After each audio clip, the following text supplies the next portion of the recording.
Alright, howdy y'all. Welcome back to another Pro Tools session breakdown. This one for the Invincible video that is up on my YouTube channel now. Full link in the description down below. For this session, we got 7 different folders here, and we got a last track for the LFE. This one is a little bit different from the other videos. I really wanted to have an LFE impact for all of the destruction that's going on in this video, so I just made one track. I did a signal generator here and drew in the waveforms for where I wanted to feel more bass. The only issue with this, I don't really have a method of monitoring this. I was trying to hear it, like feel my speakers and just look at the levels on the master coming through here, making sure it's kind of relatively matching what I'm used to seeing in the LFE metering. But I went downstairs and tried it out in a room with the subwoofer, and I could barely hear it. So I don't know if this is working super well. It might be more audible for some people in their setups than for other people, but for most people listening through headphones, I don't really think this is doing anything. So yeah, I just wanted to put that out there. I'm just gonna hide the LFE track for now because it's nothing really too important going on there. We'll start with Bee Gees, as I have in the past multiple times. In this video, I kept this track here to solo and play back because I wanted to use this as an example of where even in a video like this, it doesn't feel like Bee Gees are going to be super important. There's more action going on than any background, that's for sure. So once again, it's one of those things where it might not make sense to start with this, but for me, it always makes more sense to start with the Bee Gees typically. Like, they're just kind of painting out the general kind of motion that I'm going to be going through in the video. And so this track that's playing right here, it's just an example of what sample I started with here. It's a kind of light, airy wind with some, it's called wind wispy gusts here. So that, playing the whole time like that, that's not what I used. I just used this track to start with, but then turned it into this, and so this is where I want to kind of demonstrate the process of starting with Bee Gees, even if it doesn't feel like it needs to start with Bee Gees. So that, the same sample gets turned into this.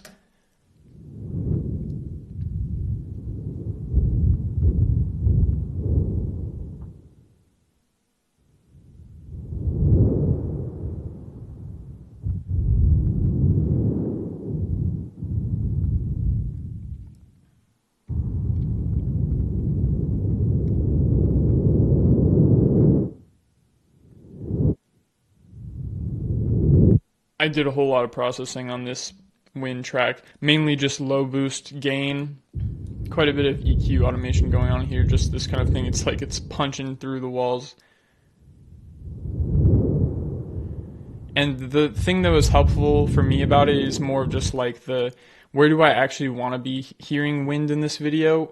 Here, I don't really want to be hearing wind because he's going in slow motion, but here, I want to be hearing wind in this environment, but I also don't really want to be hearing it too much because these explosions, I think, want to take up, you want to leave space for these to take up a lot of room. Then when he comes back in, I want the wind to come in here. So just using the wind track, I kind of cut it out here and then have it swoosh in right when I want to be hearing it again, and then just automating that same sound into parts of the SFX basically. So now he's flying away and there's some kind of whooshes with it happening in the EQ. I'm kind of creating manual whooshes almost. And now he's flying in, and this big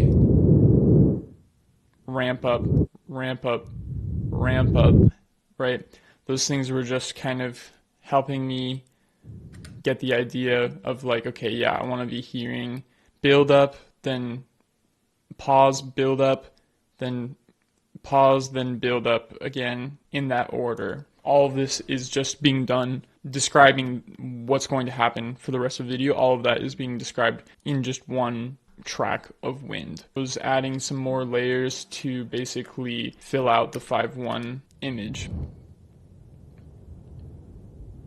So these are now the background layers, also with some automation on them.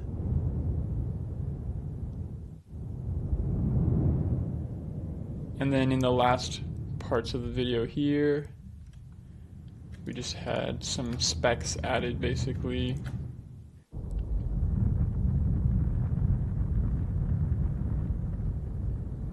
Some specifics here for the little smoke piles going on here. And then a little bit of walla coming in there for the ending. So yeah, that is pretty much it for the BGs. I mean, maybe a little bit more of the beginning is necessary here. You can really hear how it's just setting out the background for what's going to happen, but it's most noticeable when it goes from this like low punchiness right here. All it's doing is punchy, punchy, punchy, and then it all comes flying back in with him. It's like he's carrying the wind on his back, you know?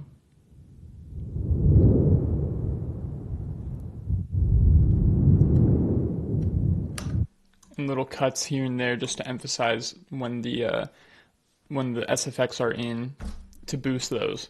So then I had a folder here for flying. This is just kind of going over all of the sounds that are characterizing his flying motion. A lot of wind, a lot of whooshes. His cape.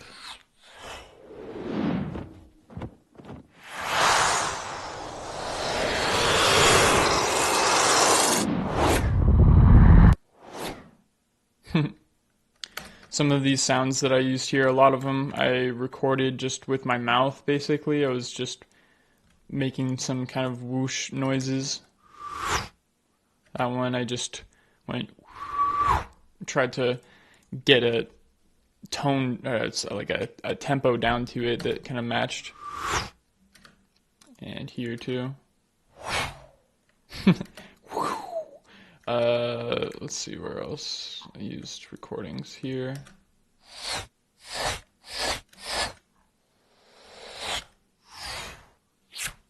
I put some more effects on those now. It's just an air chorus going on here.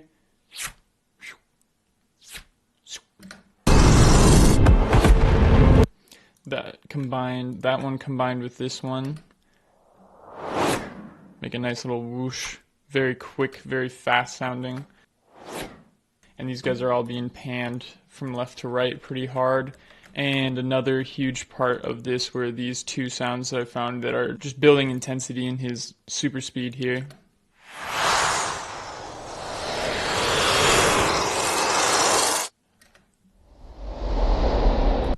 In the beginning of this, it was mainly just trying to articulate little things. And then at a certain point, it turned into trying to get more of a stereo image in, more supportive kind of like wind ambience coming in with this intense scene, and then like a little bit of a slowdown effect here.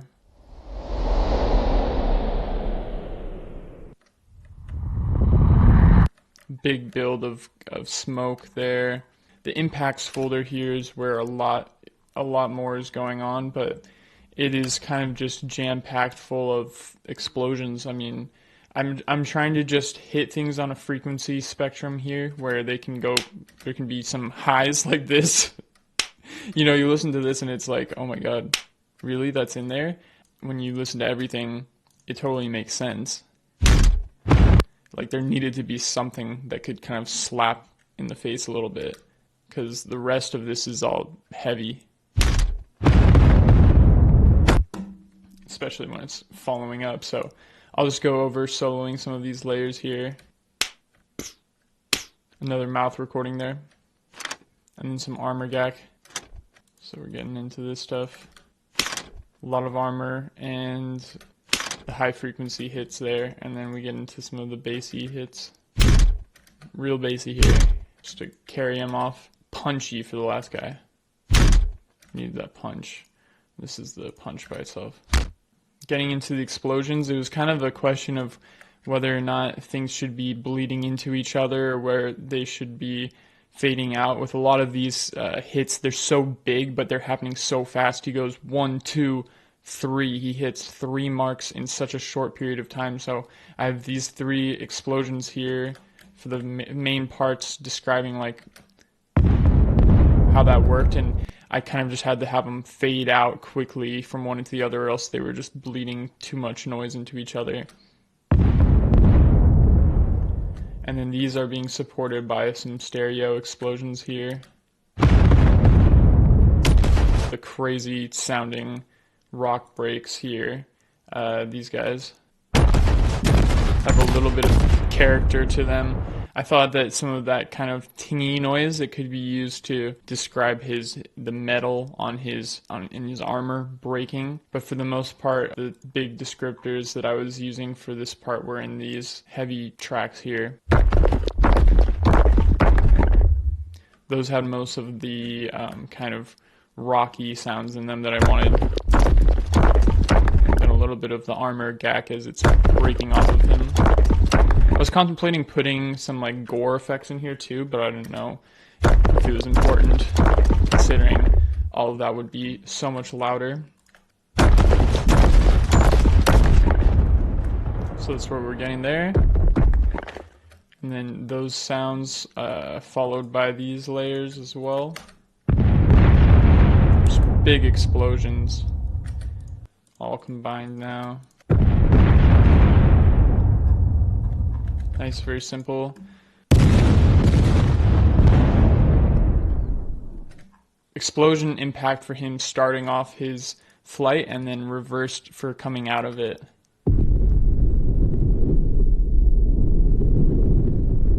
And into the next shot. And then for the big buildup of smoke here, we have this reverse recording as well. Reverse explosion, and for the big guy here we also have another reverse explosion. I just found that those reverse explosions were working pretty well to build a lot of intense energy there. One of my favorite parts there is just this little punchiness, and you can really make out the 3 distinct hits here. How fast he's going there. And then towards the end here, just going into like a kind of reduction of sound as we go into space. I wanted things to sound more realistic to how they would in space, but without it just being completely silent. It's mainly just a lot of bass kind of shaking in here, and then a larger hit for this up close space station. And now into the gore. It's just a small section here. Got a little bit of squishy wetness going on right here for all of his guts flapping around there. And then as we get into the main part here with his head crush, we're just layering a ton of sounds, including these guys as well. So it's kind of got some high frequency splatty and some more lower frequency chunky crunchy noises. And the biggest descriptor here I think for me was finding this kind of rope stretches and creaks here for his hand, his glove. I was using a rubber sample before and it was like too high pitched and squeaky. It sounded a little bit strange. I like how gritty this rope sample sounded.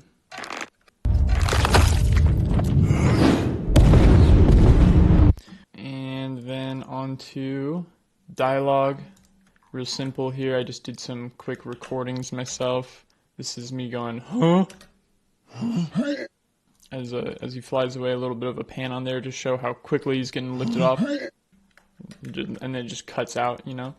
And then Omni-Man himself. Some grunt efforts there. Big growl. Flies off. These guys being all scared. Big breathe. And then these 3 guys here at the end. Sounds like Patrick Star.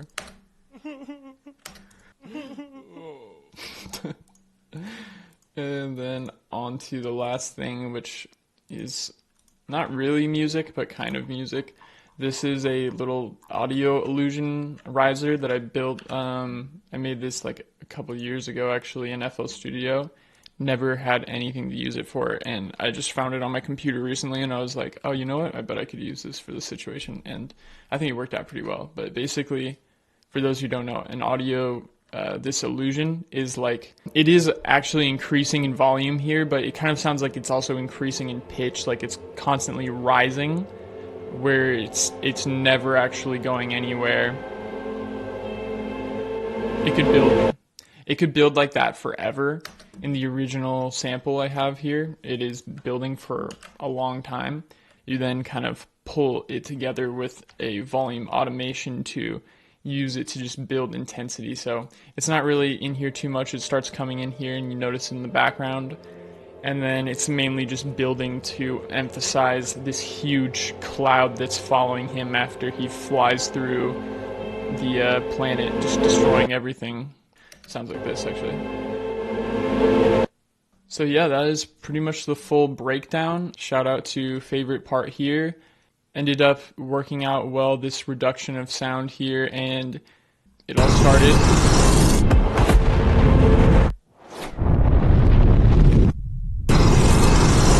All of that started with the Bee Gees too, so you know, the idea was there from the start. Yeah, I hope you guys enjoyed this. If you want to see the full video, it's in the link in the description. As always, thanks for watching, and I'll see you guys later.